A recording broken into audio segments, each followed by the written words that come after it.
Very pleasant good morning to all my dear students. I hope you all are ready for your English class. Today we are going to start chapter number 15 from literature, which is poem If. The poem was written by Rudyard Kipling. So I am giving you 2 minutes. Get ready with your English literature book. Yes, students, the poem was written by Rudyard Kipling. Let's read the poem first and then I will explain you the poem stanza wise. If you can keep your head when all about you are losing theirs and blaming it on you, if you can trust yourself when all men doubt you but make allowance for their doubting too, if you can wait and not be tired by waiting or being lied about, don't deal in lies. Or being hated, don't give way to hating. And yet, don't look too good nor talk too wise. If you can dream and not make dreams your master, if you can think and not make thoughts your aim, if you can meet with triumph and disaster and treat those two impostors just the same, if you can bear to hear the truth you have spoken, twisted by knaves to make a trap for fools, or watch the things you gave your life to broken, and stoop and building them up with worn out tools. If you can make one heap of all your winnings and risk it on one turn of pitch and toss, and lose and start again at your beginnings and never breath a word about your loss. If you can force your heart and nerve and sinew to serve your turn long after they are gone, and so hold on when there is nothing in you except the will which says to them, hold on. If you can talk with crowds and keep your virtue, or walk with kings nor lose the common touch, if neither foes nor loving friends can hurt you, if all men count with you but none too much, if you can fill the unforgiving minute with 60 seconds worth of distance run, yours is earth and everything that's in it, and which is more, you will be a man, my son. So the poem was written by Rudyard Kipling. It is a bundle of suggestion from father to his son. In this poem, the poet tells his son how to cope up with different situations in the life ahead. The poem is divided into four stanzas having 8 lines each. And the rhyme scheme of the poem is AB AB. How do you find the rhyme scheme? See, students, if you see the first stanza, first line, you see the end last word. It's you, right? And second is you, third is you, and fourth is two. If you see fifth line, waiting, then lies, hating, and wise. So the rhyming words are those words that sound same. So if you see first line, that is the last word is you, and third is also you. Second, last word is you, and fourth line, last word is two. So first and third are rhyming with each other, and second and fourth are rhyming with each other. Okay, if you see the fifth line, waiting, and seventh line, hating. That is, waiting and hating rhymes with each other, and lies and wise they rhyme with each other. So the rhyme scheme will be A, B. Means A is similar, but they are coming after alternate lines. So that is why the rhyme scheme is A, B, A, B. I will explain you one more time. See, this is A and this is A because they are rhyming with each other, waiting and hating. And if you see lies, it is B and it is B with wise. So the rhyming scheme will be A, B, A, B. So this is the rhyme scheme of the poem. Now let's explain the poem stanza wise. So stanza 1. If you can keep your head when all about you are losing theirs and blaming it on you. The poet advised his son few principles to adopt in his life so as to become a successful man, not only in the field of career but in the field of life, where we need to adopt some principles so as to make us a better person.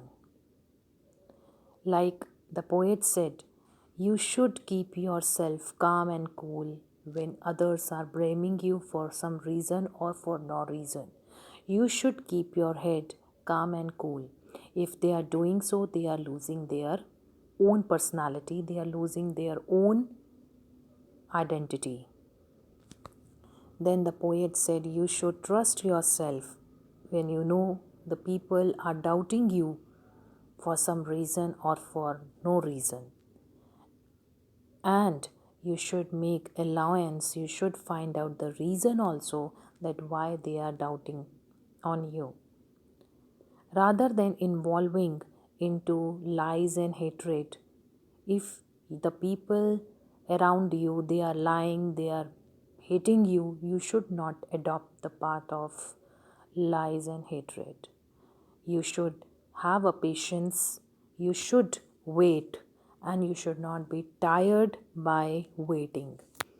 That means you should keep patience for that. And by adopting all the points which I mentioned above, it is not necessary that you will look good and you will talk intelligently. You have to adopt all these points in your nature so as to become a good person, but don't show off in front of others that you are very nice or you are very intelligent. In the second stanza, the poet said, if you can dream and not make dreams your master, if you can think, not make thoughts your aim. The poet said, if you are dreaming about something, don't allow the dreams to be the master. If you are thinking something, don't allow thoughts to be the aim of your life. Means if you are thinking something, work on it. If you are dreaming something, work hard to achieve it. Don't dream or think for the sake of dreaming and thinking. You should perform actions so as to achieve your target. In short, you need to do hard work in rather than thinking and dreaming. Then the poet said, if you meet with triumph and disaster, triumph means success and disaster means failure. The poet is preparing his son for both success and failure. If the poet said, if you face both success and failure, treat these two impostors just the same. If you bear means if you tolerate to hear the truth you have spoken, and that is twisted by the knaves. Knaves means bad people. That is twisted by the knaves to make a trap for fools. The poet said you should have a tolerance power, high tolerance power to bear the truth you have spoken and which is used by your enemies to make a trap for other people. You should have the tolerance power for that, or watch the things you gave your life to. Also you should watch the things you had given to your life. Suppose they got broken, now you have to stoop it and building them building them building them with worn out tools. The poet said, suppose whatever you achieved in your life, if it gets broken, you have to again stand up, you have to again stood up and build up with the worn out tools, with the energy and skills you have. The way you achieved success earlier, the same way you have to use those your effort, the way you have to use that effort, your hard work as a tool for building them again, for achieving the success again. Then the poet said, if you can make one heap of all your winnings, if you make one collection of all your winnings and take a risk of pitch and toss, take a risk of losing it, never and lose it and start again at your beginning and never breathe a word about your loss. So, in this stanza, the poet said, if you make a heap of all your achievements and you take a risk and started something new, and suppose if it get destroyed, you should have the courage to start it from the beginning. Instead of getting emotionally weak, you should have the courage to start it again from the beginning and never utter a single word for this loss in front of anybody, that you should not disclose this loss to anybody. Then the poet said, if you if you will not utter a single word for this loss in front of other, if you are not getting emotionally weak, then you can force your heart and nerve and sinew to serve your turn long after they are gone. And so hold on when there is nothing in you except the will which says to them, hold on. Now the poet said, if you can force your heart, your power, your resources to provide you the energy with which you can achieve your loss, you can win over your success again. It is because of willpower, it is because of your willpower that you will achieve that success again. And that is, if nothing is left in you, if you get emotionally weak, it is only your willpower that will hold you and encourage you for doing more in your life. So in this stanza it is very clear that suppose you are successful and for some reason you lose everything whatever you achieved. The poet wanted his son to be, instead of getting emotionally weak, you should be so strong that you can build up again whatever you achieved. You can gain again with all your efforts and power and resources which is provided by your heart, your nerve, by forcing them to provide you the willpower.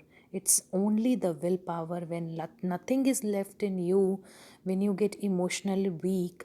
It is only the willpower that provide you the inner strength so as to achieve the success again with a loud noise. It's well said, let that work hard in silence and lets the success make the noise. So this is how the poet is encouraging his son to be strong enough so as to face both success and failure in his life. In the next stanza, the poet said, if you can talk with crowds and keep your virtue, or walk with kings, nor lose the common touch. Then the poet said, if you are talking with a crowd, don't forget to keep your principles intact. For the sake of your friend's company, you will never go beyond your principles. You have to strictly follow the rules or principles which is necessary for a good human being. And if you are walking with the kings, those who are very popular, suppose you are having a friend who is very famous or popular, for that also the poet said, never lose the common touch. Don't forget that you are a common man and don't forget to lose the common touch. If neither foes nor loving friends can hurt you, If all men count with you, but none too much. Now then the poet said, suppose your friends and enemies, if they are not hurting you, and all the people around you, they are with you, they are supporting you, but you have to keep in mind, don't get emotionally attached to anybody, even to everybody, because if you will get emotionally attached, you will never be able to succeed in life. That means emotions, they may will make you weak. And the poet, in each and every line, he's expressing the he's expressing his desire to be strong. If you can fill the unforgiving minute with 60 seconds worth of distance run, then the poet said, if you can fill your 1 minute worth with a worth of effort, with a worth of good thing, then yours is the earth and everything that's in it. In the end, the poet said that time is very precious, importance of time. He is expressing the importance of time, that time is very precious. Use each and every second wisely. And if you will do that, yours is the earth and everything that's in it. That earth belongs to you. And whatever earth consists of, it is all yours. And nobody will stop you to become a great person. And which is more, you will be a man, my son. You will be a man of words, you will be a man of principle, you will be a man of inner strength, you will be a man of strong willpower. This is what which is important in life, because it is not possible that every time we are going to be successful in our life. Sometimes we will face failures, and because of those failures we should not spoil our life. We should be strong enough so as to deal with the problems, so as to deal with the failures in our life. Failures cannot destroy us. We will destroy failure by our hard work, by our strength, which is only possible if we are strong enough to handle it. This is what the poet wants to convey through this poem. I hope you understand the poem. If still any doubt is there, you are free to ask anytime in the Zoom class. So that's all for today. Have a nice day. Thank you.